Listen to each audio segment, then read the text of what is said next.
The air crackled with an almost palpable electricity, a hum of anticipation that vibrated not just through the studio, but across the digital arteries of a nation perpetually hungry for ideological combat.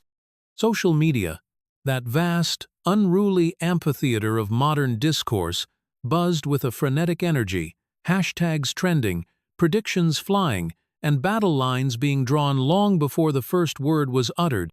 This wasn't merely another cable news segment. This was a highly anticipated clash of titans, a gladiatorial contest of intellect and ideology, featuring two of conservatism's most formidable, yet distinctly different, voices, Tucker Carlson and Ben Shapiro. The stage was set for an event that promised not just debate, but a revelation of the fault lines running through the very heart of the American right. Tucker Carlson, with his signature rhetorical questions and a gaze that seemed to pierce through the television screen, embodied a particular strain of modern conservatism. His populism, often skeptical of established institutions and globalist narratives, resonated deeply with a base that felt ignored, betrayed, and increasingly alienated by both political parties. He was the voice of the forgotten man, articulating grievances against perceived elites and a system he argued was rigged against ordinary Americans. His style was less about intricate legal arguments and more about exposing what he saw as uncomfortable truths, often delivered with a conspiratorial undertone that captivated millions.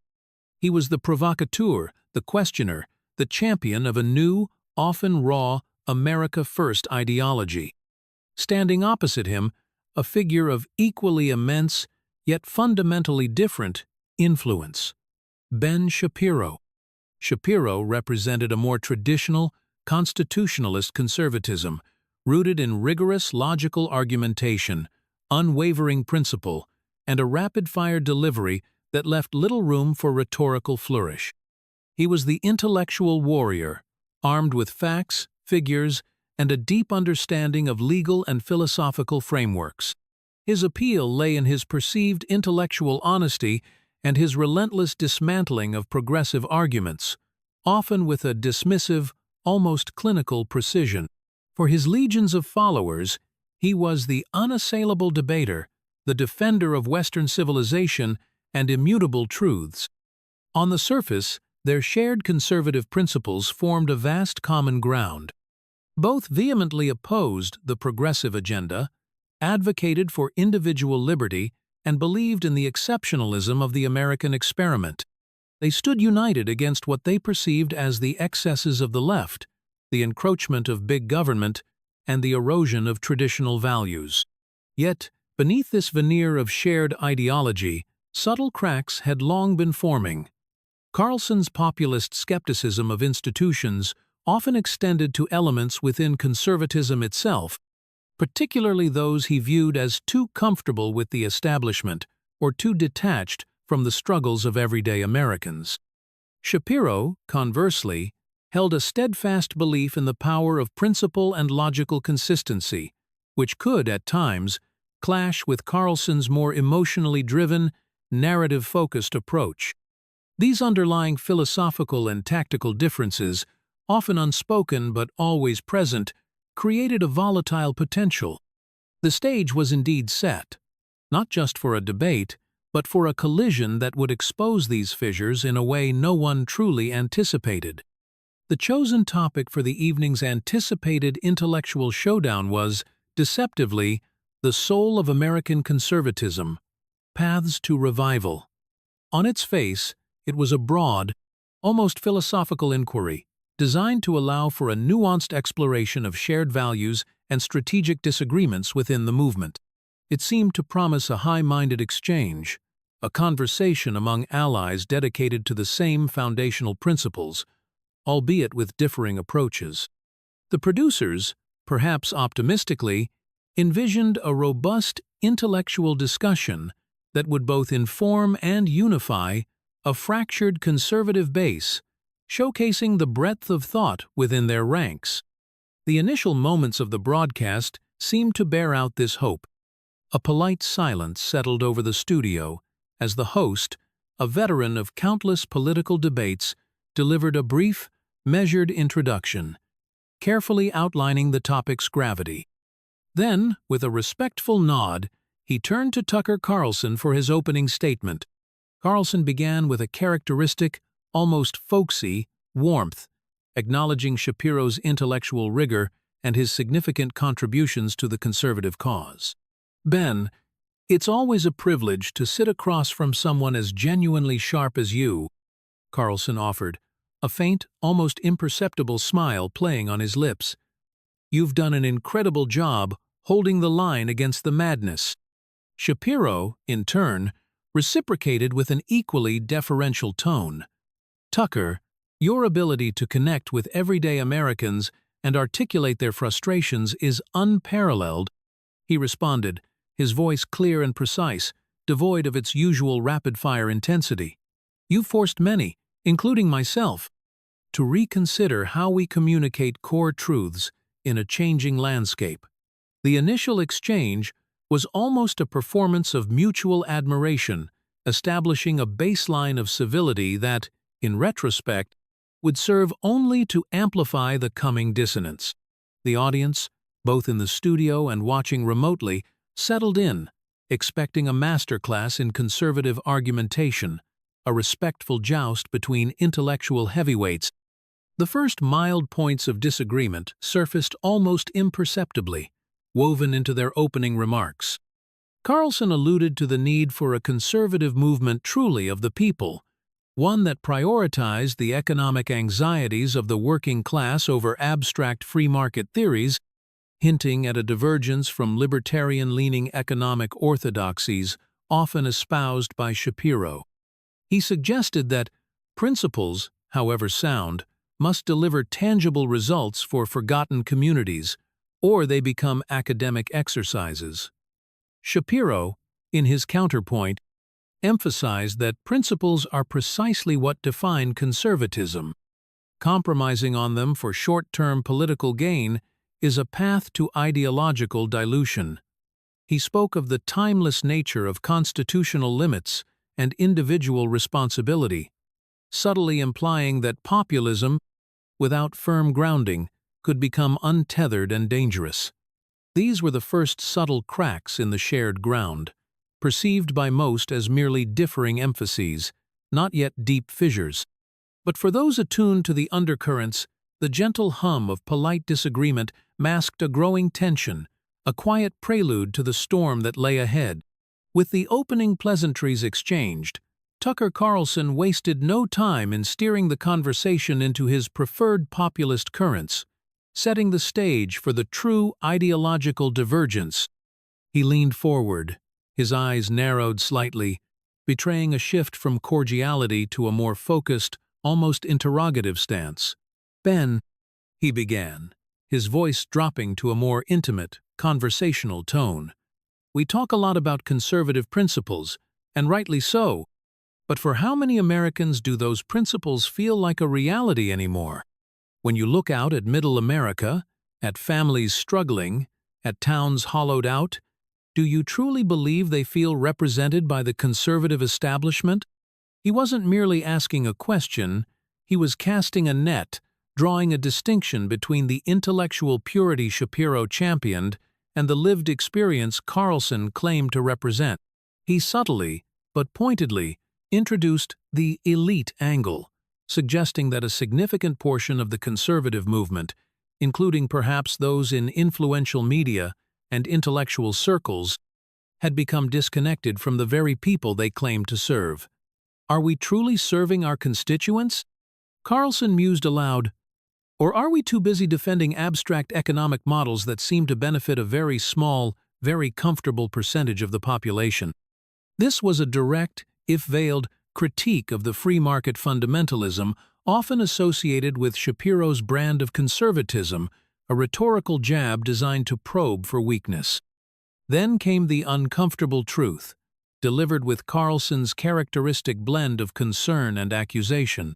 He pivoted to an issue often avoided by mainstream conservative discourse: the perceived indifference of certain conservative factions to the plight of the working class, particularly in the face of global trade and cultural shifts. "We champion individual liberty, Ben, and I believe in it deeply," Carlson continued, his voice gaining a slight edge. "But what does liberty mean to a man whose job was shipped overseas, whose community is crumbling, and who watches his children lose hope while the very people who claim to speak for him insist that global free markets are the ultimate good? Is it principled to ignore that reality? Or is it simply out of touch?" The implication was clear. Shapiro's principled stance, while intellectually sound, might be failing the very people conservatism was meant to protect. Carlson was positing that the pursuit of certain principles, when detached from tangible human experience, could become an elitist exercise, a betrayal of the common American. He was arguing that intellectual consistency, if it led to real-world suffering, was not just flawed, but morally questionable. He was laying bare a deep philosophical chasm, daring Shapiro to defend a position that Carlson framed as detached and unsympathetic. The air in the studio thickened, the polite smiles from before now firmly gone, replaced by expressions of focused intensity from both men. Ben Shapiro's immediate response to Carlson's populist offensive was swift and surgical, delivered with the precision of a trained debater who had anticipated such an attack. There was no hesitation, no visible sign of being flustered. Instead, a slight tightening around his eyes signaled a readiness to engage not on Carlson's emotional terrain, but on the firm ground of logical and principled argument. He leaned slightly forward, his voice quickening, each word carefully chosen to dismantle Carlson's premise.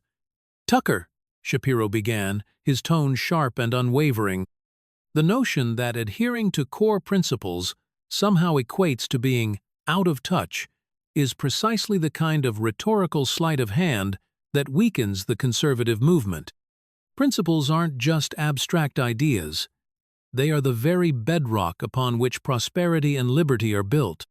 He launched into a rapid-fire defense of foundational conservative tenets, particularly economic liberty, arguing that it was not the principles themselves that failed, but rather deviations from them or failures to properly implement them.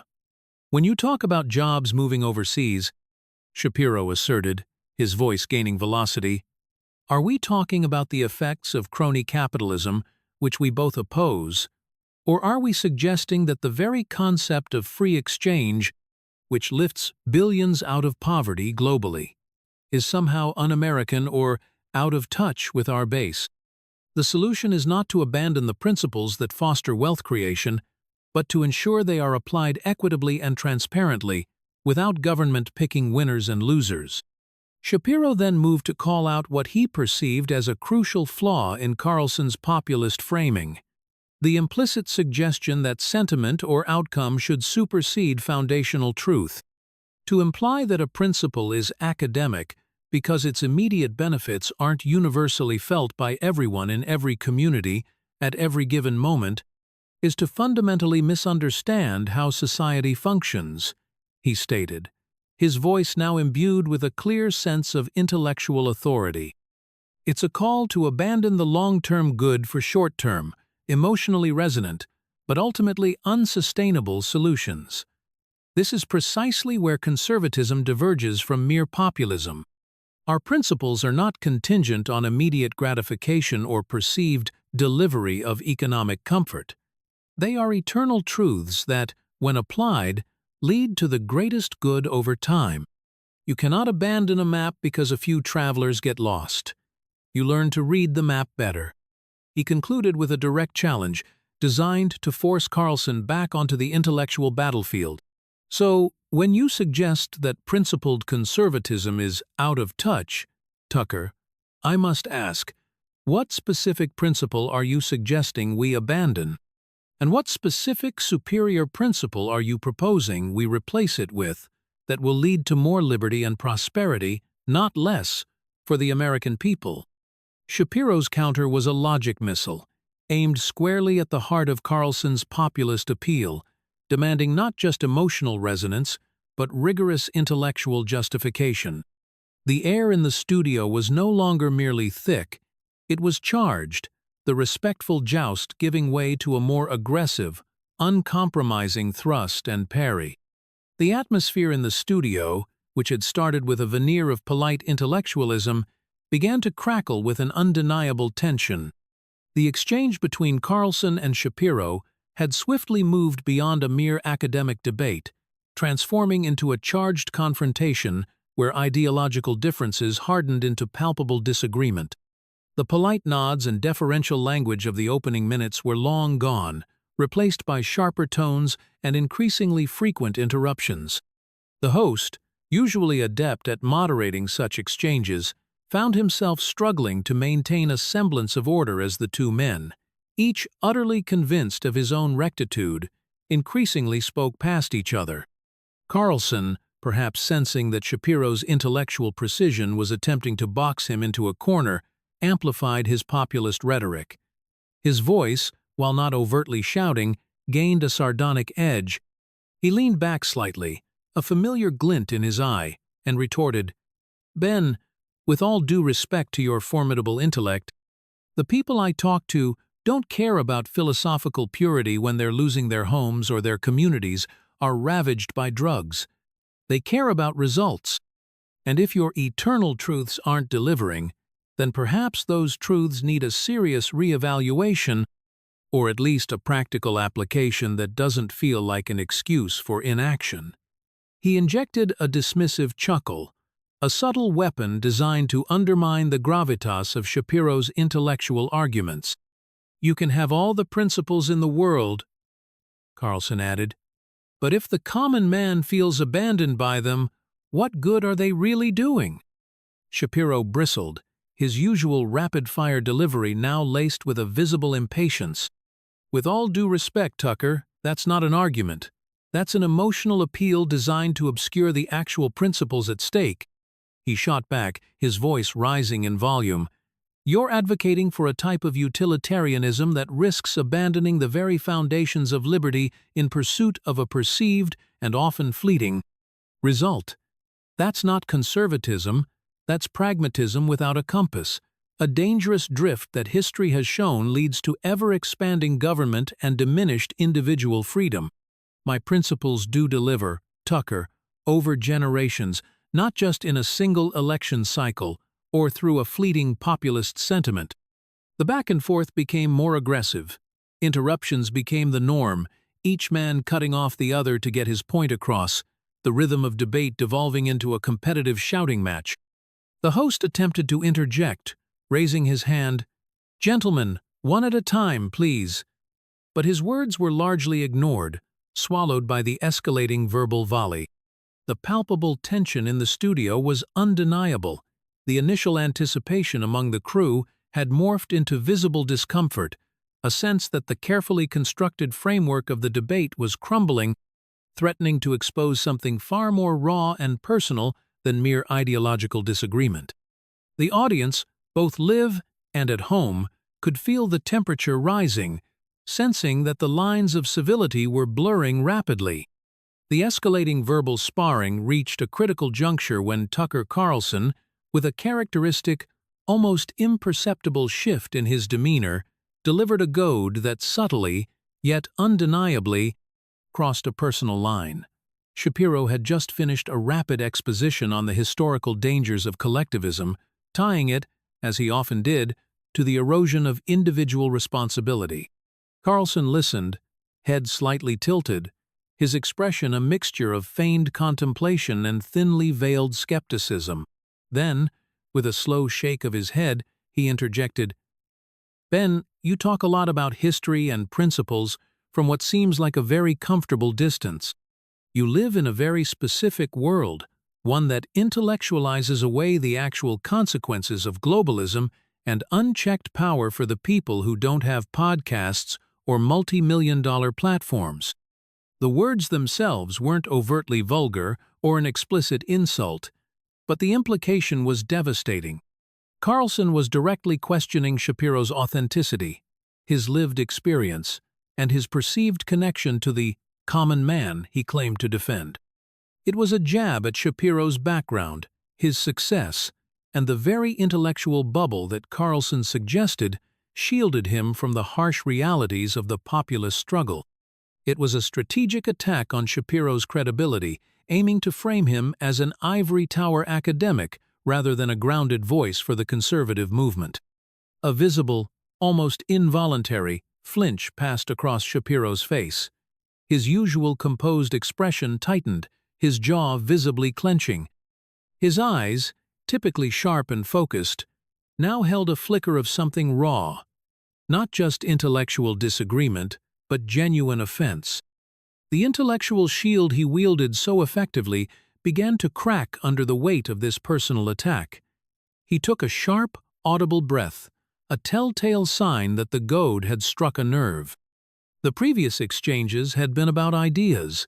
This was a challenge to his very identity and the perception of his moral standing within the conservative movement. The entire atmosphere in the studio changed. The host, who had been attempting to find an opening, froze, sensing the gravity of Carlson's dig. The camera operators, usually stoic, exchanged quick, wide-eyed glances. The air, already thick with tension, became heavy with unspoken implications. Shapiro's usual counter-arguments, which relied on logic and debate, seemed momentarily insufficient against such a deeply personal and cynical insinuation. He was no longer just responding to a policy critique. He was reacting to a direct challenge to his perceived legitimacy as a voice for conservatism, a challenge that struck at the core of his carefully cultivated public persona. The line had been crossed, and the path to a truly ugly confrontation was now clear. The air in the studio, already taut with tension, suddenly snapped. Tucker Carlson's veiled jab about Shapiro's comfortable distance from real-world struggles ignited a fury in Ben Shapiro that was rarely seen, especially in such a public forum. The intellectual, precise debater vanished, replaced by a man whose composure fractured under the weight of a deeply personal insult. His face flushed, his eyes flashing with a cold, righteous anger. The tightly controlled cadence of his voice exploded into a rapid-fire barrage, a torrent of words delivered with an intensity that physically seemed to force Carlson back in his chair. "Comfortable distance, Tucker?" Shapiro spat, his voice rising, each word like a whip crack. "Is that what you call a lifetime of defending principles against the very nihilism you so often flirt with? Is that what you call building institutions that give voice to ideas you now casually dismiss? You talk about the people as if you own them, as if you are their sole interpreter, while you broadcast from a gilded cage of self-righteous populism, constantly seeking to undermine the very foundations of intellectual thought and genuine principled leadership." He leaned forward, mirroring Carlson's earlier posture, but with an unmistakable aggression. "You accuse others of being out of touch while you peddle cynical narratives that deliberately divide and inflame, sacrificing coherence for cheap applause lines." Shapiro continued, his words tumbling out with a furious urgency. "You call into question the legitimacy of anyone who dares to demand intellectual honesty, reducing complex debates to simplistic grievances. That's not leading, Tucker. That's pandering. That's intellectual cowardice masked as populist wisdom." The barrage continued, relentless and unsparing. Shapiro was no longer debating. He was condemning, tearing down Carlson's carefully constructed persona piece by piece. "You talk about results, but what results do you offer, beyond a manufactured outrage cycle that benefits only ratings? You undermine trust in our institutions, our shared values, even the very idea of objective truth, all in service of a narrative that, ultimately, benefits only you. You are not a principled conservative. You are a deconstructionist, eroding the very ground we stand on." Every sentence was an accusation, a direct assault on Carlson's credibility, his motives, and his place within the conservative movement. The studio audience shifted uncomfortably, sensing the raw, personal nature of the attack. This wasn't intellectual sparring anymore. This was a public, televised excoriation, a complete breakdown of decorum, unleashing a level of animosity that transcended mere political disagreement. Tucker Carlson's initial reaction to Shapiro's furious barrage was a fleeting flicker of surprise, quickly replaced by a familiar, almost imperceptible smirk. He leaned back further in his chair, a slight tilt of his head suggesting an amused detachment, as if watching a predictable, albeit intense, performance. The direct personal nature of Shapiro's condemnation, however, quickly dislodged any pretense of casual observation. Carlson's eyes narrowed, and the smirk hardened into a thinly veiled sneer. This wasn't merely about winning a point. Shapiro had questioned his very sincerity, his purpose, and that struck a nerve. "Oh, I'm the deconstructionist, Ben," Carlson retorted, his voice dropping slightly, gaining a dangerous calm that contrasted sharply with Shapiro's recent eruption. He allowed a brief, pregnant pause, letting the weight of Shapiro's accusations hang in the air. Coming from the man who champions every globalist trade deal that hollows out our cities, who dismisses legitimate working-class grievances as mere emotional appeals, and who constantly lectures the very people whose lives are being destroyed by the principles you so fervently defend, that's quite rich. He punctuated this with a dismissive wave of his hand. Then came the unbelievable moment, a specific accusation from Shapiro that hit Carlson with the force of a physical blow, temporarily stunning him. Shapiro, still seething from Carlson's earlier dig, had pushed back with a line that was not just a critique, but a perceived revelation of Carlson's own perceived intellectual dishonesty. "You constantly argue against what you call the establishment, Tucker," Shapiro had spat, his voice trembling slightly with suppressed rage. "But your entire career has been built on its stages, its money, its very platforms. You are a product of the very system you claim to despise, and you profit handsomely from it. You are the ultimate insider, playing the role of the outsider for ratings and personal gain." The accusation hung in the air, a direct challenge to Carlson's carefully cultivated image as an anti-establishment populist. Carlson's eyes widened, the smirk vanishing instantly, replaced by a look of genuine shock and fury. His jaw tightened, and he half rose from his seat, an almost guttural sound escaping his throat. This was no longer a debate about policy or even ideological purity. This was a deeply personal, public unmasking, a challenge to his very authenticity. Carlson, momentarily speechless, was left with a choice: deflect the blow with a rhetorical sidestep, or meet it with an even sharper, more damaging counterpunch, escalating the conflict to a point of no return. The studio pulsed with the raw, exposed animosity. The studio lights, typically a symbol of illumination and clarity, now seemed to cast long, distorted shadows, reflecting the unraveling of the debate. Ben Shapiro, his fury peaking, had just delivered the accusation that Carlson was a product and beneficiary of the very establishment he claimed to despise. The words hung in the air, a venomous dart aimed squarely at Carlson's populist credibility. Tucker Carlson, momentarily stunned, had half risen from his seat, a guttural sound of indignation caught in his throat. Then, as the tension reached an unbearable crescendo, Carlson's own counterpunch came, not as a measured retort, but as a visceral, unrestrained roar that sliced through the charged atmosphere. His face contorted, a vein throbbing in his temple. He pointed a trembling finger directly at Shapiro and bellowed, his voice raw with contempt. "You talk about principles, Ben. You're nothing but a paid operative of the very globalist forces trying to erase this country. You are a fraud, a mouthpiece for the people who despise ordinary Americans and their faith.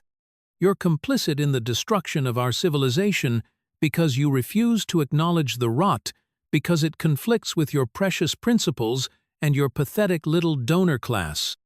The words, sharp and infused with a furious, unbridled rage, were less an argument and more a complete repudiation, a personal excommunication from the perceived ideological ranks. "You're not just wrong, Shapiro," Carlson snarled, his voice dropping to a dangerous whisper. "You're a traitor to the very people you claim to lead." The effect was instantaneous and absolute. A collective, audible gasp rippled through the few production staff and crew present in the control room.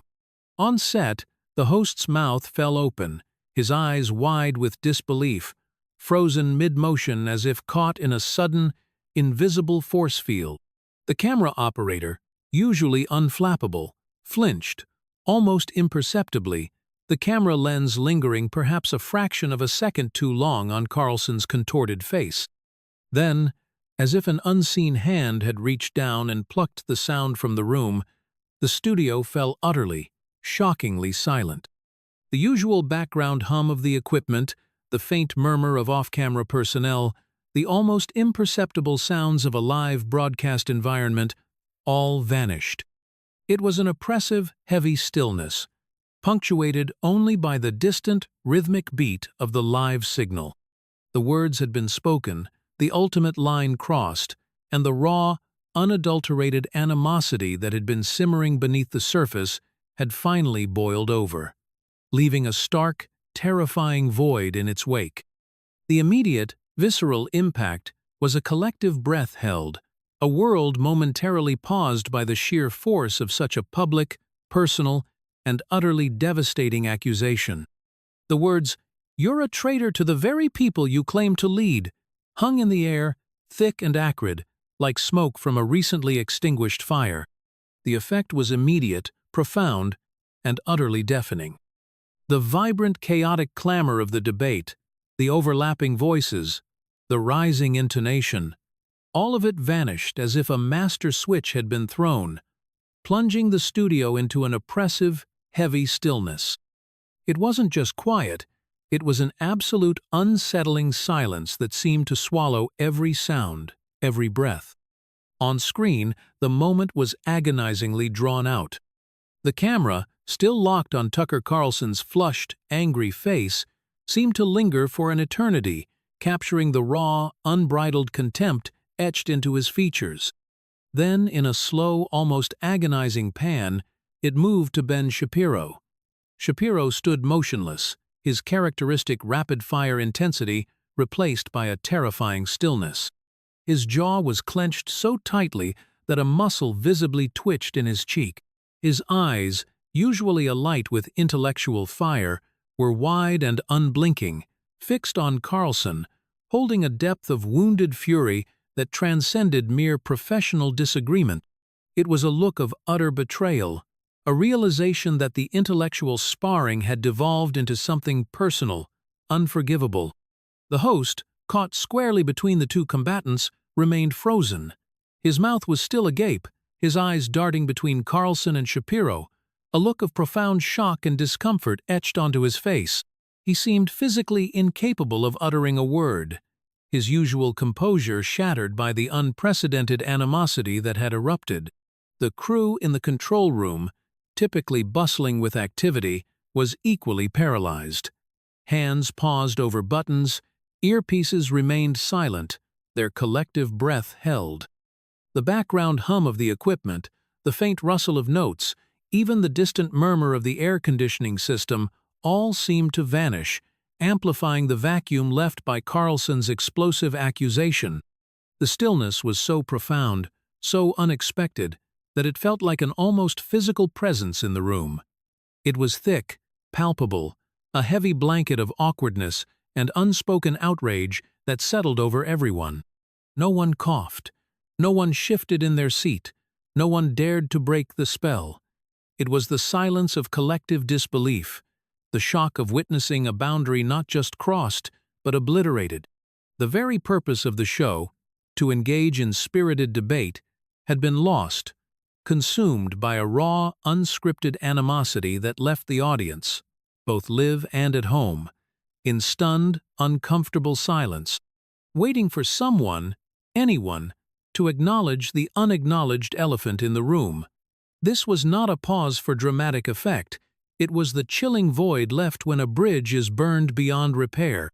The suffocating silence stretched, thick with unspoken accusations and unyielding fury. The host, visibly shaken, stammered, "Gentlemen, please, let's try to regain some composure here." His words were weak, swallowed by the sheer animosity radiating from Tucker Carlson and Ben Shapiro. Carlson, cold and defiant, remained leaning back, his gaze fixed on Shapiro. Shapiro, in turn, was terrifyingly still, his eyes locked on Carlson, a silent, seething rage simmering beneath the surface. He simply shook his head, a deliberate refusal to engage further on any terms but the ones Carlson's traitor accusation had imposed. The host, defeated, let his hand drop. The segment's purpose had vanished. Only raw, personal contempt remained. The instant the broadcast cut to commercial, chaos erupted in the control room. Producers and showrunners, pale with shock and terror, scrambled into action. Phones rang frantically with calls from network executives and PR teams. The collective realization hit: this was a crisis. Simultaneously, the war to control the narrative began. Carlson's camp immediately framed his outburst as a passionate defense of the common man, a righteous indignation against perceived betrayal. Shapiro's team prepared a counter-offensive, focusing on Carlson's recklessness and abandonment of intellectual rigor for unprincipled populism. The whispers among the studio staff turned to incredulous exclamations. They had witnessed something extraordinary and potentially career-altering.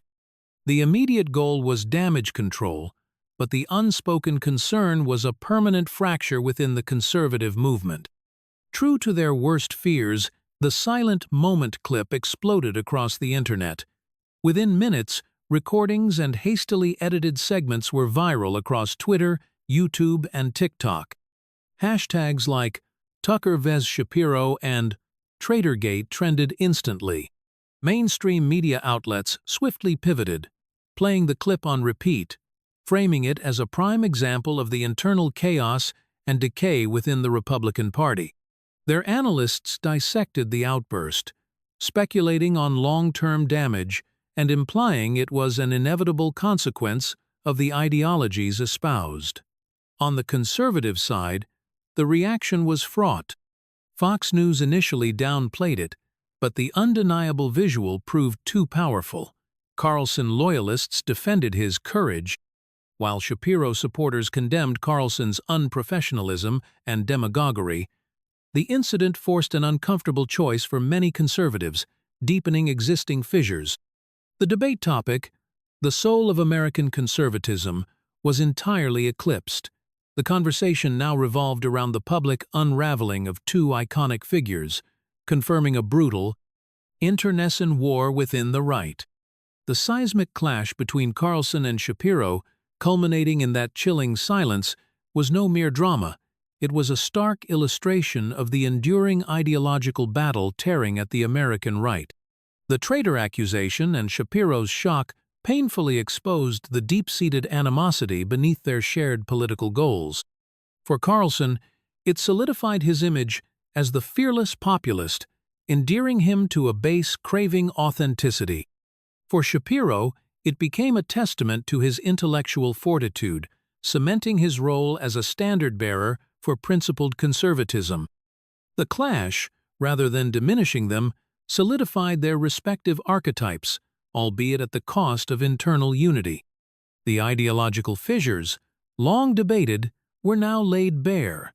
Populist nationalism versus free market constitutionalism, cultural grievances versus abstract theory. The question hung heavy. Was this a temporary argument or a permanent fracture? The incident underscored the immense influence of figures perceived as speaking with unvarnished honesty and the fragility of manufactured civility. The battle for America's future will continue through such clashes, where ideas collide with personality, and where the lines between political disagreement and personal animosity blur. The studio may have fallen silent for a moment, but the echoes of that ugly exchange will reverberate for years, a constant reminder of our profoundly divided political age. Thank you for watching. If you found this video fascinating, here is another one, and don't forget to express your thoughts in the comment section.